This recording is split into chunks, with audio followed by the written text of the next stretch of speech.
सच बात यह है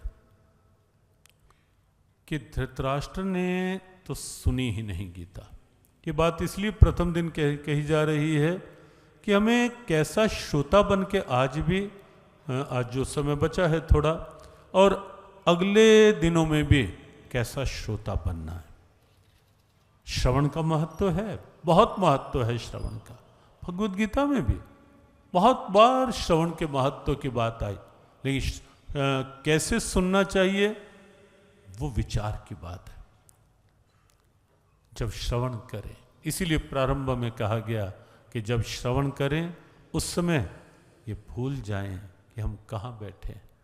उस समय ये ध्यान रहे कि इस समय बस केवल हम गीता माता की विराट वात्सल्य में गोद में हैं। उस समय केवल ये बात हो कि केवल इस समय भगवान की चर्चा के लिए हम यहां बैठे हैं और कुछ ध्यान नहीं। एक बार अष्टावक्र जी सत्संग कर रहे थे।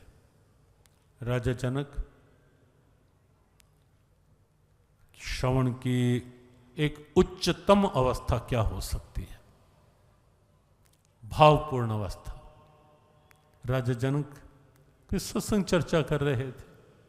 अष्टावक्र जी, राजा जनक बैठे थे और कुछ संत, कुछ भक्त बैठे थे। अचानक क्या हुआ,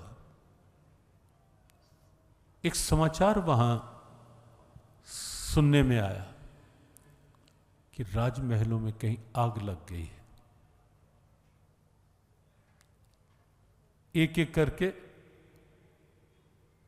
सब उठकर जाना प्रारंभ हो गए।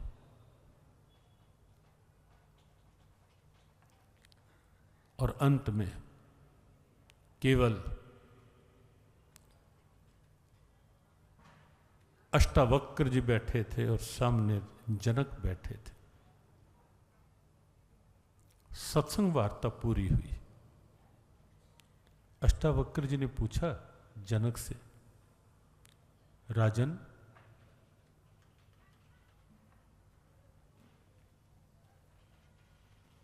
आपने सुना नहीं था क्या कि राजमहलों में कहीं आग लग गई है?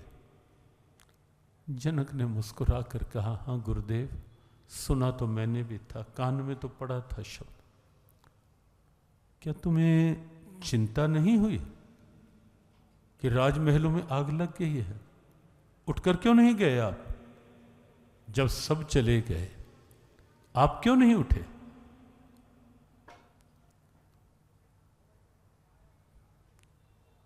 कई बार होता है ना, सत्संग में बैठे बैठे भी लगता है क्यों रुचि नहीं है, लगता है कि चलो पता नहीं पीछे क्या दुकान में कोई ग्राहक आकर खाली ना चला जाए। लगता है कई बार ये समय तो दुकान का था, यहाँ इसी समय में सत्संग इन्होंने समिति वालों ने भी रख लिया, तो लगता है ऐसा। या कई बार वहाँ जाना मन में सोच बनी होती है और इसीलिए वो सोच कई बार चैन से बैठने भी नहीं देते। लगता है कि बस बस आगे। जनक नहीं उठे। अष्टावक्र जी ने पूछा, जनक तुमने सुन लिया, उठकर गए क्यों नहीं? जनक ने उत्तर दिया, गुरुदेव दो बातें। एक बात तो ये, मैंने कभी ऐसा सोचा ही नहीं आज तक कि राजमहल मेरे हैं। भगवान कृष्ण ने किसी एक महापुरुष का जिसका नाम लेकर गीता में उदाहरण दिया, वो नाम जनक का है केवल। कि कर्म कैसे हों, जीवन कैसा हो, ग्रस्त में रहकर, व्यवहार में रहकर, समाज में रहकर, और इतना विराट राज कार्य करते हुए भी जीवन कैसा हो, वहां जनक का उदाहरण दिया।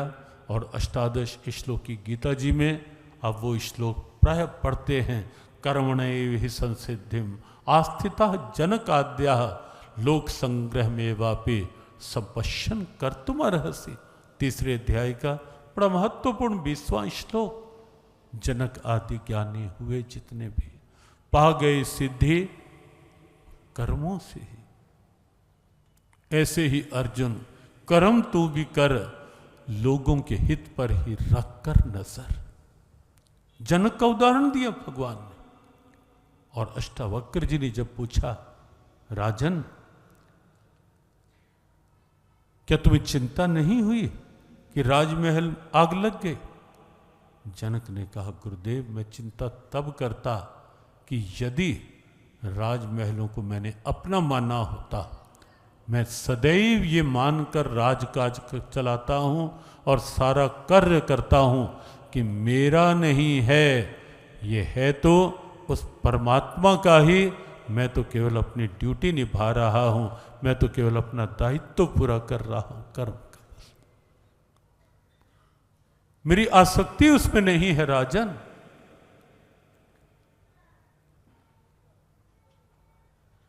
और दूसरी बात ये कि जिसका मानकर मैं व्यवहार कर रहा हूं, और यहां मैं उसकी चर्चा सुन रहा था गुरुदेव, उस परमात्मा की चर्चा।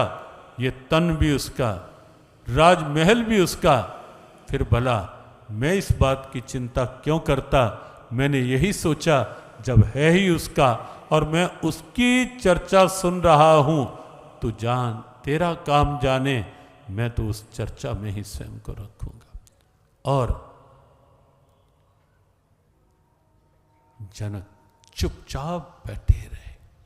और वहां वाक्य है जनक का, मिथिलायाम प्रदग्धाम नमिद्यहति किंचन।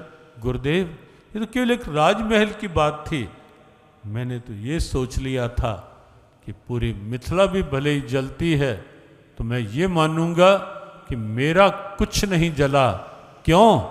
क्योंकि मेरा कुछ है ही नहीं।